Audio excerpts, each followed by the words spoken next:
Nesse vídeo aqui eu vou te ensinar como você pode otimizar uma carteira dentro do Python utilizando a fronteira eficiente de Markowitz.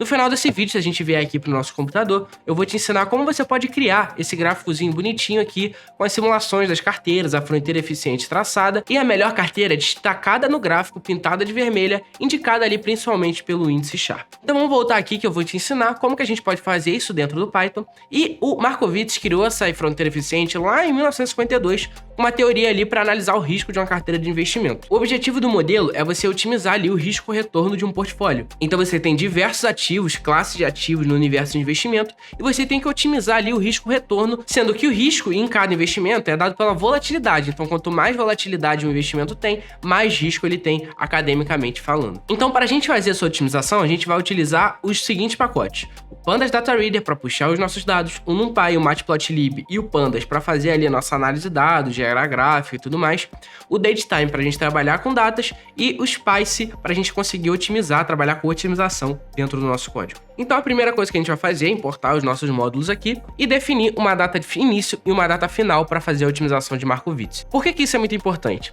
A data início e a data final, elas servem como parâmetro para a gente calcular os retornos e calcular também a volatilidade dos investimentos. Então, como eu falei para você que a gente vai otimizar o risco-retorno de uma carteira, a gente precisa definir um período de tempo para a gente calcular qual foi o retorno desse investimento, qual foi a volatilidade desse investimento e projetar esse retorno, essa volatilidade para frente. Óbvio que isso pode acarretar em alguns problemas, como por exemplo, qual período você tem que escolher e não necessariamente o passado vai se repetir no futuro. Mas a gente vai utilizar isso como proxy e obviamente a gente pode melhorar essa teoria utilizando outras coisas no mercado, mas aí é um assunto um pouco mais avançado e a gente não precisa necessariamente entrar nesse vídeo aqui que você só quer otimizar aí baseado em Markowitz clássico lá, criado em 1952. Então, por definição aqui, eu criei a data de início 2015, final 2022. Você pode fazer o que você quiser aí na sua casa, pode mudar a data à vontade.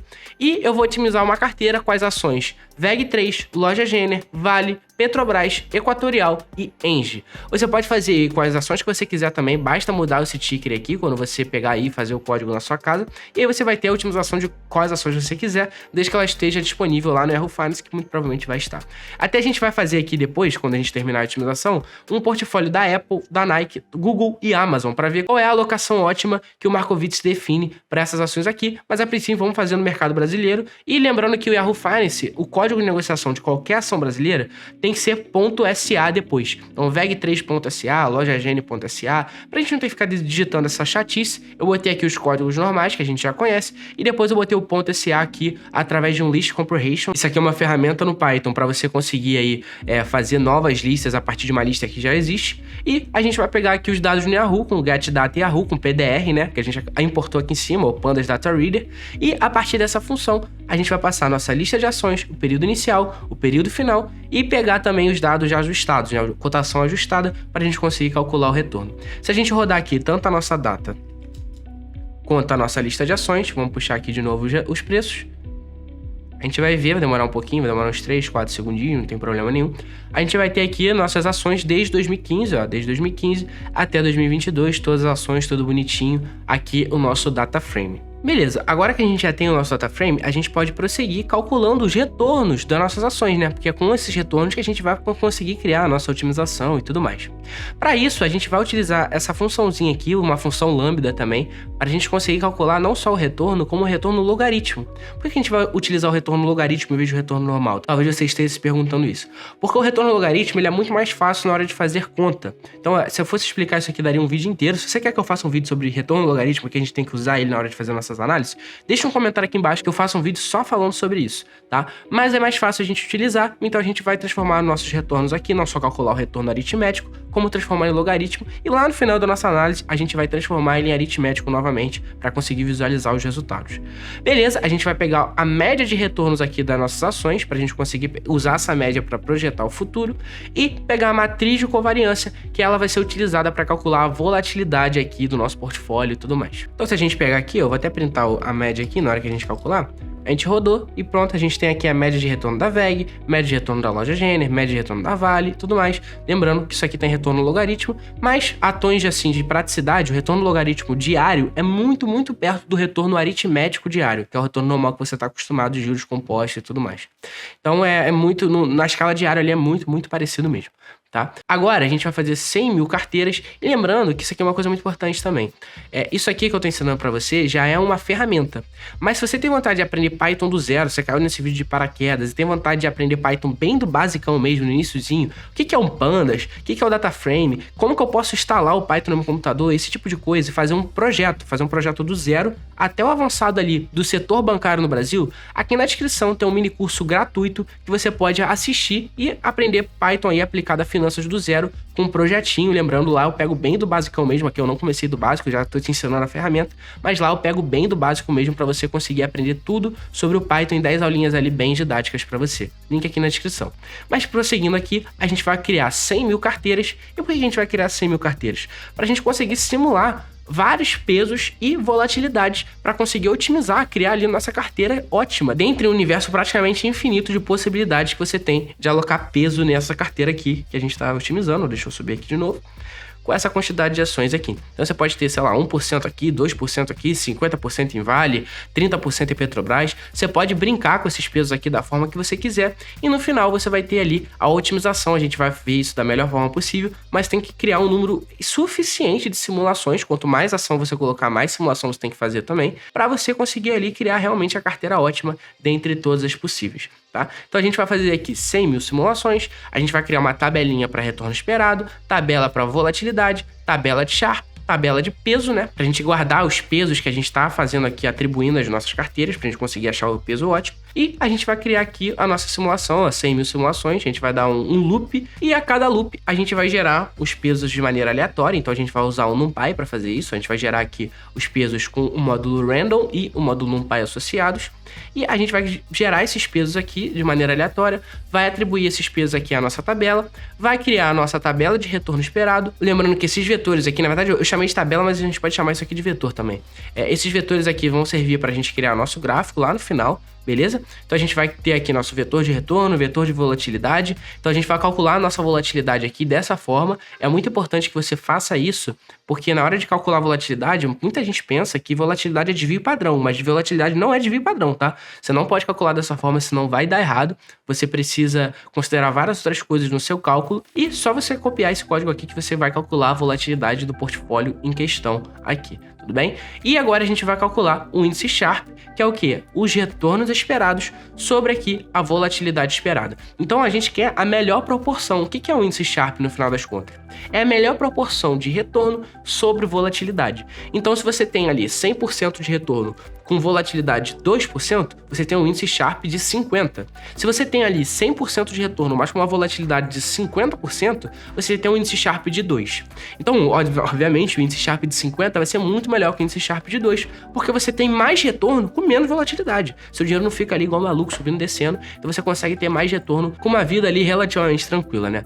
Então, se a gente vai calcular o índice Sharpe aqui para descobrir qual é a nossa melhor carteira, que é aquela carteira que vai ficar um pontinho vermelho no nosso gráfico, e a gente vai aqui pegar depois na tabela de Sharpe, aqui logo embaixo, quando a nossa simulação acabar, a gente vai pegar na tabela qual é um índice, então qual é o número da linha ali que tá um índice Sharpe máximo, para pegar a mesma linha na tabela de pesos e descobrir qual é o peso ideal para nossa carteira. Então beleza, vou rodar nossas simulações aqui, ele vai demorar um pouquinho, o editor vai dar um cortezinho, e agora com as nossas simulações rodadas, demorou uns 40, 50 segundinhos, a gente pode rodar aqui a nossa tabela de pesos e descobrir que a gente tem esses pesos ótimos aqui para nossa carteira escolhida.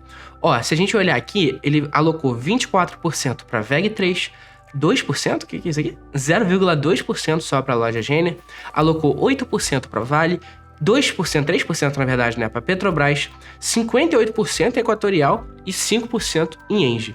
Obviamente você deve estar olhando aqui que ele concentrou bastante nossa carteira equatorial e o motivo disso é simples. O Markowitz ele tem um viés muito grande para uma coisa que deu muito retorno nos últimos anos. Então pode ver que tanto equatorial quanto o VEG3 vai ter um peso maior, porque nos últimos anos o retorno foi muito maior também, então ele aloca mais dinheiro ali naquela coisa que está dando mais retorno, obviamente. É uma estratégia de momento, né?